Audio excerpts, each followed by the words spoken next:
কোরআন শরীফ দিয়ে তাবিজ লেখে, সেই তাবিজের আবার কায়দা আছে।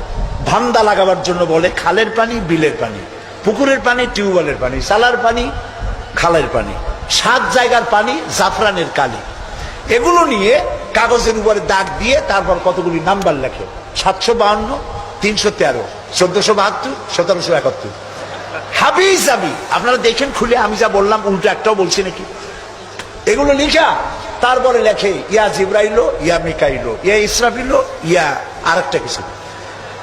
আমি একজনের গলায় দেখলাম এত বড় তাবিজ, বললাম ভাই এত বড় তাবিজ এর মধ্যে কি? কয় যে সর্বনাশ, এ বলাই যাবে না। বললাম কেন? কয় যে আমার ক্ষতি হবে। কিচ্ছু হবে না ভাই, খোলো তো একটু দেখি। তারপরে তাবিজটা খুললাম, মোমটম ছাড়াইয়া তাবিজ দেখলাম যে ওইভাবে দাগ দাগ দেওয়া, আর চতুর্দিকে লেখা ইয়া বধু হো, ইয়া বধু হো।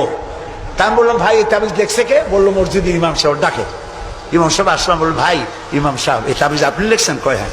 তা আমি বললাম ভাই বধু হো কি? কয় হুজুর আমি নিজেও বুঝি না বধু হো কি।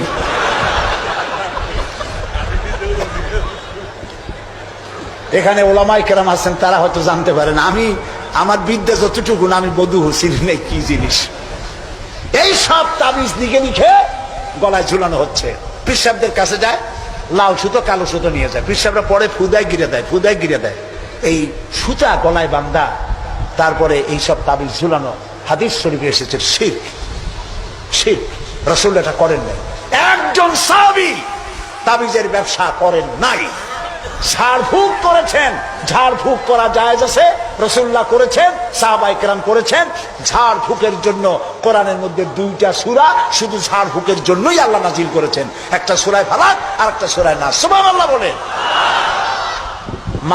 মানুষের ক্ষতি করতে পারে, জাদু টোনা করতে পারে, সেজন্য রাসূলুল্লাহ বলেছেন, লক্ষ্য করেন হাদিস, সূরা ফালাক সূরা নাস 3 বার পড়বে ফজরের পরে, 3 বার পড়বে রাতে শোয়ার সময়। পড়িয়া হাতের মধ্যে ফু দিয়া এই হাত দুটো মাথা থেকে শুরু করে শরীরের মধ্যে ডলে দিবে। রাসূলুল্লাহ নিজে এটা করতেন। আল্লাহ রাসূল বলেছেন এই আমল যে করবে, দুষ্ট জিন, দুষ্ট শয়তান, দুষ্ট মানুষের অনিষ্টতা থেকে আল্লাহ তাকে হেফাজত করবেন।